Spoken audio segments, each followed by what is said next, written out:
بسم اللہ الرحمن الرحیم۔ السلام علیکم دوستو، شروع کرتا ہوں اللہ کے نام سے جو بڑا مہربان اور نہایت رحم کرنے والا ہے۔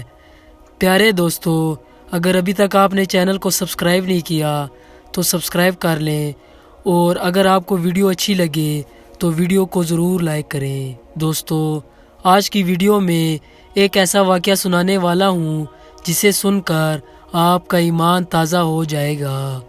ایک دفعہ ایک شخص نے حج کا ارادہ کیا، جس کے لیے اس نے دن رات محنت مزدوری کی، اور حج کے لیے اس شخص نے رقم جمع کی۔ اس زمانے میں لوگ آج کی طرح قافلوں کی شکل میں روانہ ہوتے تھے۔ قافلے کے لیے لوگوں کو جمع کرنے کے لیے ایک انتظار گاہ بنائی گئی تھی، جو اس شخص کے گھر سے کچھ ہی دور تھی۔ روانہ ہوتے وقت وہ شخص گھر والوں سے اجازت لے کر روانہ ہونے لگا۔ بڑھتے جذبات میں سب رونے لگے اور اسے دعاؤں کے ساتھ رخصت کیا۔ اس شخص کے گھر اور انتظار گاہ کے درمیان ایک جنگل تھا۔ وہ شخص تیز تیز قدم بڑھتا ہوا جا رہا تھا کہ اچانک جنگل میں موجود ایک گھر، جس میں عورتوں اور بچوں کے رونے کی آواز نے اسے چونکا دیا۔ ان آوازوں میں اتنا درد تھا کہ اس سے رہا نہ گیا۔ وہ گھر کے قریب جا کر دروازے کے پاس جا کر کھڑا ہو گیا تو اس نے سنا کہ وہ خاتون رو رہی تھی، اور ساتھ ہی ساتھ وہ اپنے بچوں سے کہہ بھی رہی تھی کہ بیٹا، آج میرے پاس تجھے کھلانے کے لیے کچھ بھی نہیں ہے۔ جو کچھ تھا وہ کل رات ہی ختم ہو گیا۔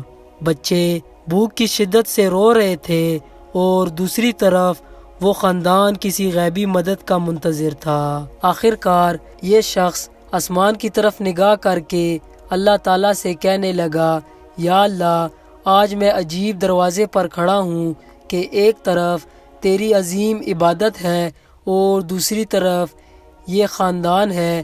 نہ میں تیری عبادت چھوڑ سکتا ہوں اور نہ ہی ان لوگوں کو اس حال میں چھوڑ سکتا ہوں۔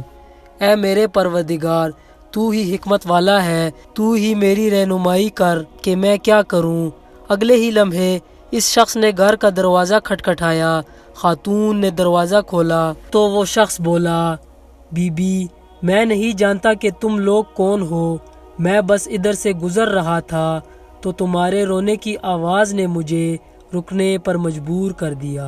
میں نے تمہاری ساری باتیں سن لی ہیں۔ یہ لو، میرے پاس کچھ پیسے ہیں اور کھانے کی چیزیں ہیں، ان سے اپنے اور اپنے بچوں کے کھانے پینے کا انتظام کر لو۔ وہ خاتون اپنے جذبات پر قابو نہ پا سکی اور روتے ہوئے بولی، اے اجنبی، پچھلے دنوں میرے شوہر کا انتقال ہو گیا تھا، تبھی سے ہم پر مصیبتوں کے پہاڑ ٹوٹ پڑے ہیں۔ آپ کی بہت بہت مہربانی جو آپ نے ہم غریبوں پر اتنا رحم کیا۔ اللہ آپ کی دلی مراد پوری کرے۔ حج سے زیادہ اس شخص کی دلی مراد اور کیا ہو سکتی ہے؟ لیکن حج کے لیے جو سرمایہ تھا وہ تو اس شخص نے اللہ کی راہ میں خرچ کر دیا تھا۔ وہ شخص نہ گھر واپس جا سکتا تھا کہ گھر والے کیا سوچیں گے کہ حج کیے بغیر واپس آ گیا۔ چنانچہ وہ شخص جنگل میں آ کر بیٹھ گیا اور حج کے دنوں کے گزرنے کا انتظار کرنے لگا۔ کچھ دنوں کے بعد جب حج کے دن گزر گئے اور قافلے کے لوگ جنگل کے راستے اپنے اپنے گھروں کو جانے لگے تو وہ شخص بھی چپکے سے اس قافلے میں شامل ہو گیا۔ تب ہی اسے ایک شخص نے مخاطب ہو کر بولا، جناب، حج مبارک ہو، میں نے آپ کو فلاں جگہ آب زمزم پیتے دیکھا تھا۔ کچھ دیر کے بعد ایک اور شخص بھی بولا، میں نے آپ کو طواف کرتے ہوئے دیکھا تھا۔ اور ایک شخص بولا، میں نے آپ کو شیطان کو کنکریاں مارتے ہوئے دیکھا تھا۔ غرض یہ کہ ہر ایک حاجی اس کو موجودگی کی دلیل دینے لگا۔